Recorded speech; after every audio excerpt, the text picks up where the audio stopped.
Et salut à tous, c'est Guigui, j'espère que vous allez bien. Aujourd'hui, je vais vous dévoiler tout sur mon process de création de vidéos. Donc, vous allez partir avec moi dans les coulisses, je vous emmène dans mon sac, et on est parti.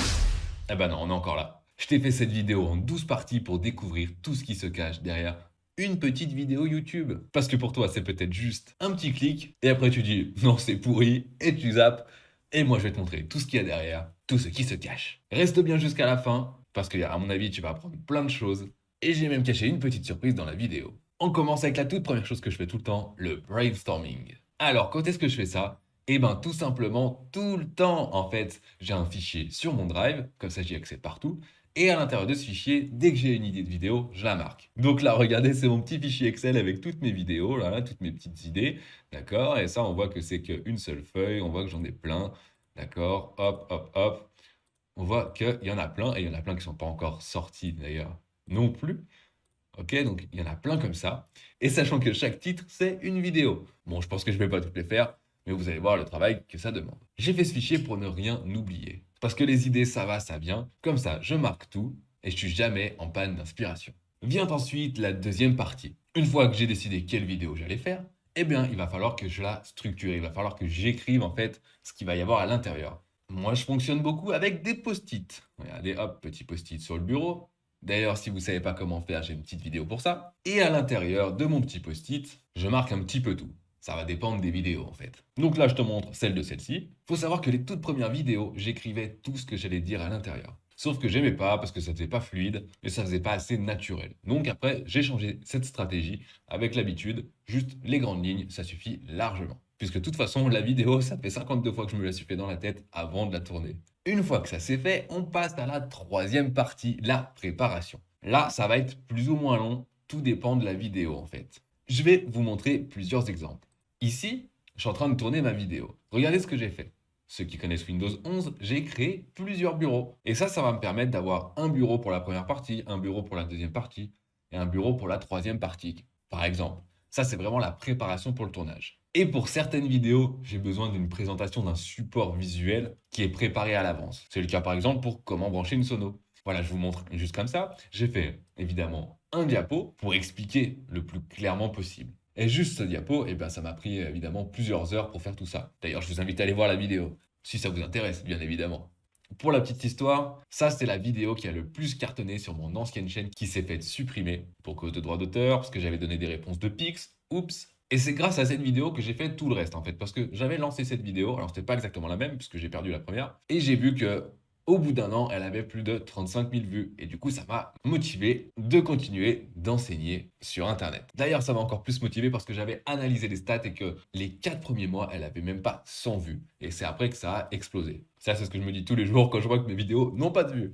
Une fois que ma vidéo est préparée, eh bien, je vais passer à l'étape du tournage. Avant chaque tournage, le truc le plus important, c'est de prendre un café. Et oui, ça, c'est le plus important. Parce que si je suis à moitié endormi quand je vous parle, eh ben c'est foutu. Pour le tournage, moi j'utilise Streamlabs. C'est ce petit logiciel qui est super pratique pour filmer à la fois mon écran et filmer ma tête. Et aussi pour avoir l'audio, comme on peut voir juste ici quand je parle. D'ailleurs, c'est horrible de se voir quand on parle. Et il y a des petits effets qui font que ça coupe le son derrière. Par exemple, il y a mon chat qui est dans la litière, on l'entend pas, c'est beaucoup mieux comme ça. Très important, avant vraiment de filmer, je fais un petit test, je fais une petite vidéo de 10 secondes pour voir si mes réglages sont bons, si tout fonctionne. Je ne l'ai pas fait au début et j'avais fait 3 vidéos où il n'y avait pas le son. Donc je vous conseille vraiment de le faire si jamais vous voulez tourner des vidéos. Parce que tout recommencer quand on vient de le faire, c'est horrible. C'est comme quand vous envoyez un message sur WhatsApp ou Messenger, un audio, et qui s'efface et que vous devez recommencer, mais c'est ça en 10 fois pire. Le tournage pour une vidéo d'entre 5 et 10 minutes, bah ça va me prendre entre 15 et 30 minutes. Et pourquoi ça? Eh bien, on va voir ça tout de suite avec le montage. Le montage vidéo, à quoi ça va ressembler? Là, je suis sur Sony Vegas. Pourquoi Sony Vegas? Parce que c'est un logiciel avec lequel j'ai appris, tout simplement parce qu'à la base, j'avais une licence qui était plus ou moins légale. Je changerai peut-être un jour, mais pour l'instant, il me convient très bien. Alors, regardez à quoi ça ressemble à la fin. Ça ressemble à ça, c'est horrible. Eh oui, le montage, c'est ce qui me prend le plus de temps. D'ailleurs, si ça vous intéresse, je vous ferai une petite vidéo pour avoir des astuces pour gagner du temps dans le montage vidéo. Parce qu'au final, c'est là où je passe le plus de temps pour une vidéo. Qu'est-ce que c'est que tous ces trucs? En fait, à la base, ici, c'est ma timeline et c'est ma vidéo et j'ai coupé tous les espaces. On va zoomer un petit peu, regardez. Ça, c'est l'audio.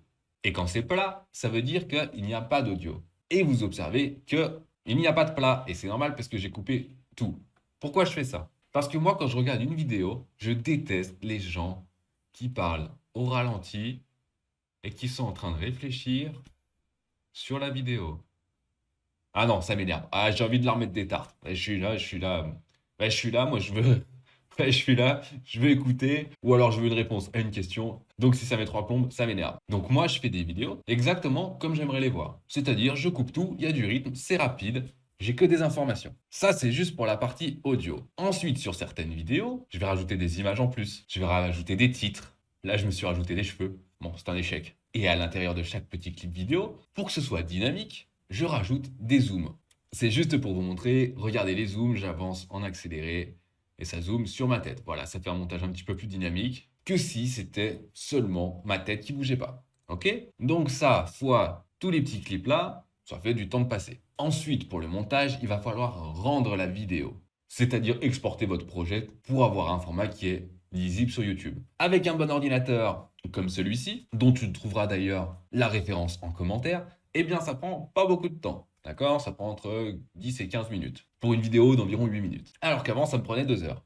Super. Une fois que ma vidéo, elle est tournée, elle est montée, qu'est-ce que je fais? Eh bien, je vais aller créer une miniature pour YouTube. Ça se passe sur Canva. Je vous avais fait une vidéo sur Canva. Si vous voulez découvrir comment ça fonctionne, en tout cas, regardez. À chaque fois que je fais une nouvelle vidéo, eh ben, j'ai une nouvelle miniature. Bon, ce qui donne du coup beaucoup de miniatures, puisque moi j'ai beaucoup de vidéos, ok. Mais au moins voilà, j'ai une trame. Et comment je fais pour faire ça rapidement? Eh bien tout simplement, je vais dupliquer une ancienne, puisque c'est à peu près tout le temps la même base. Surtout si c'est dans la même playlist, je garde la même identité visuelle. Imaginons, je prends celle-ci, je la duplique, je vais dessus, et ensuite, eh bien, je modifie comme je veux les éléments qu'il y a dessus. Ensuite, j'exporte cette miniature sur mon ordinateur et le reste se passe sur YouTube. Alors là, on se retrouve au cœur de ma chaîne YouTube. Voilà l'envers du décor. Ici, dans la personnalisation, déjà, j'ai tous les paramètres avec la bande-annonce de ma chaîne pour les abonnés, pour les non-abonnés. J'ai mes sélections de vidéos également. Pour le branding, j'ai fait avec mon logo. J'ai fait également une bannière sur Canva également.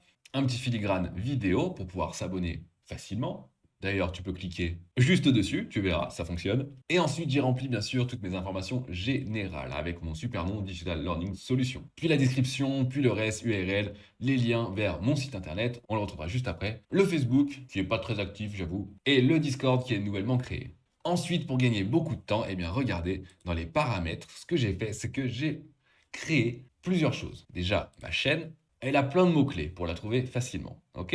Et dans un deuxième temps, j'ai créé des paramètres de mise en ligne par défaut. Ça, je vous invite vraiment à le faire si vous avez plusieurs vidéos avec une structure de description commune. Par exemple, moi je l'ai fait parce qu'en fait, pour pouvoir monétiser ma chaîne, gagner de l'argent avec ma chaîne, en dehors des pubs YouTube, que je ne peux pas avoir de toute façon, pour le moment, je suis trop petit, je vous montre juste après, eh bien j'ai créé une description personnalisée et qui est jolie d'ailleurs. Je te parle ici de mes affiliations, ce sera toujours les mêmes, avec le restant en contact pour mon Discord. Ensuite, il y aura mon contenu et j'ai fait une petite sélection du matos avec les meilleurs rapports qualité-prix du moment. Et ensuite, une petite sélection des vidéos qui pourraient te plaire pour que tu restes sur ma chaîne et que tu regardes d'autres vidéos de mon contenu. Parce que ça, YouTube, il adore. Donc une fois que tu as fini cette vidéo, t'en recommences une autre. Et après, t'en recommences une autre. Mais pas trop quand même, parce que t'en gardes un peu pour demain. Ensuite, j'aurais pu mettre des tags, mais sauf que là, chaque vidéo est complètement différente. Donc, ça, je ne l'ai pas fait. Et la visibilité, je n'ai pas changé non plus, puisqu'en fait, à chaque fois, je les programme.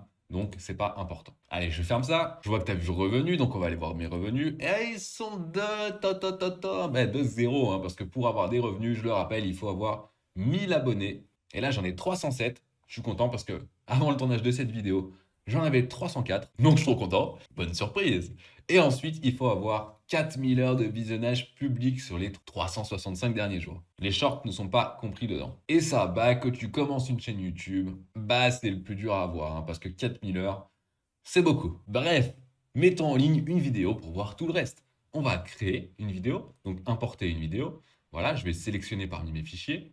N'importe laquelle, c'est juste pour vous montrer comment ça fonctionne. Première chose importante, je vais devoir mettre un titre, d'accord? Par défaut, il va mettre le titre de ma vidéo comme elle s'appelle sur mon ordinateur. Et là, moi, je vais devoir me creuser la tête pour faire un titre qui soit accrocheur. Au début, je mettais des titres normaux, pas putaclic. Et ben, surprise, ça marche pas.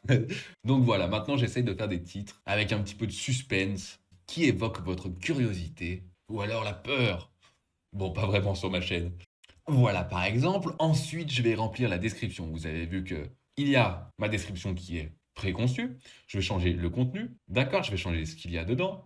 Très important de la remplir au mieux possible, puisque quand on n'a pas de vue, il va falloir référencer sa vidéo. Plus la description est détaillée et plus les mots-clés qu'on va voir juste après sont remplis, au mieux ce sera. Quand on n'a pas des milliers d'abonnés, c'est ultra important. Puis même après, je pense que ça reste toujours important. Ce n'est pas à négliger.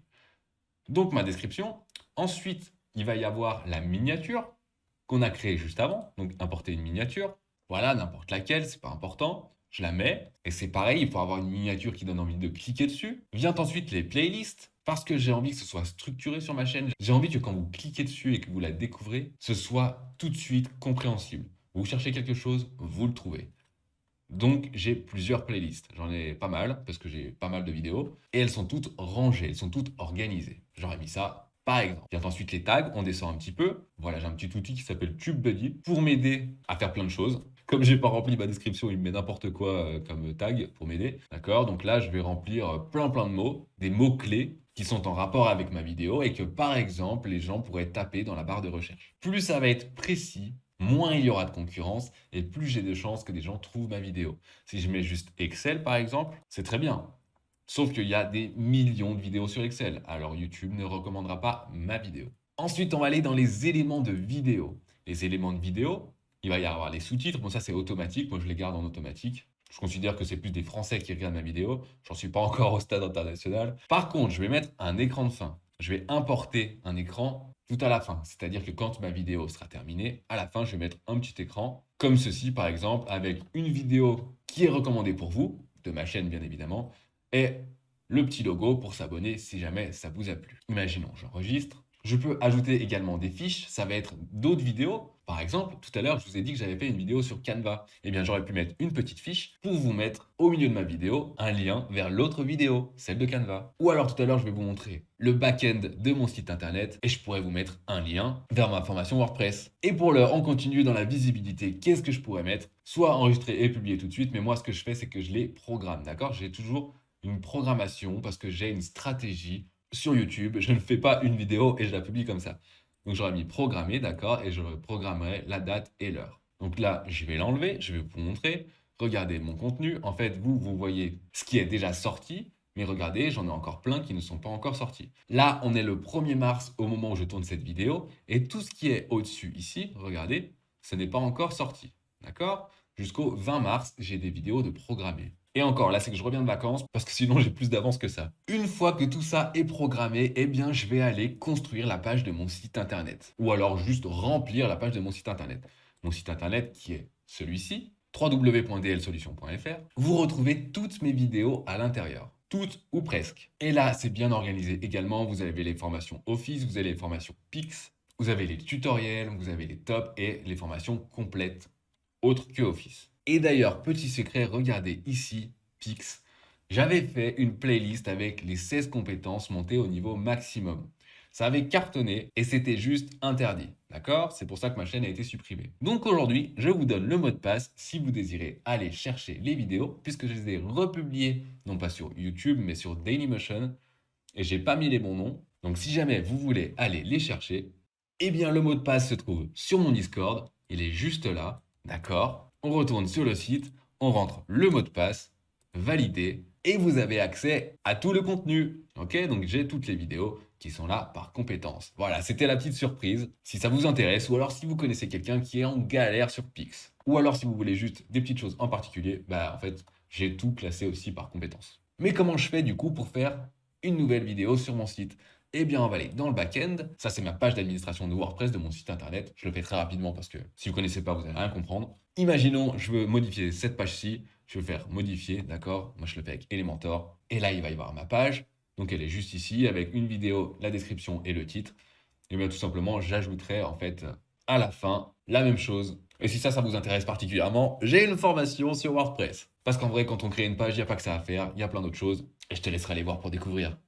Une fois que tout ça est fait, eh bien, je vais devoir faire la promotion de ma vidéo. Mon problème majeur, c'est que j'ai pas Instagram et je viens juste de mettre TikTok. Donc pour la promotion, c'est un peu plus compliqué. Je le fais donc sur LinkedIn, d'accord? N'hésitez pas à aller checker mon profil d'ailleurs. Et je le fais également un peu sur Facebook. Sauf que j'ai 100 amis et c'est ma famille. Donc niveau promotion, je sais que c'est là où ça pêche un petit peu.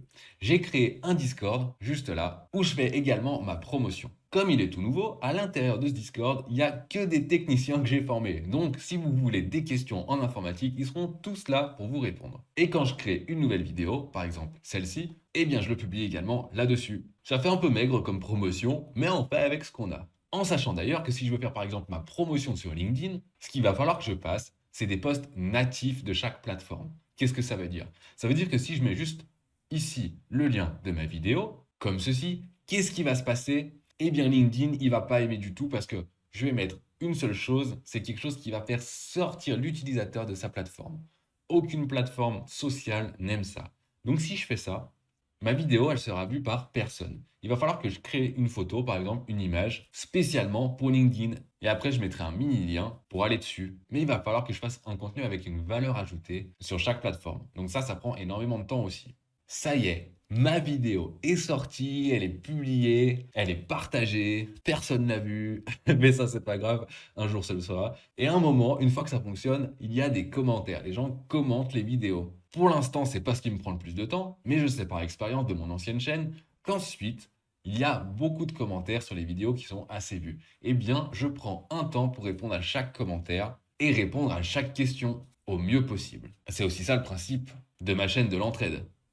Et une fois que tout ça c'est fait, la chaîne, elle continue, elle fonctionne. Il y a des abonnés, il y a des gens qui regardent, il y a des gens que ça aide. C'est parfait pour moi.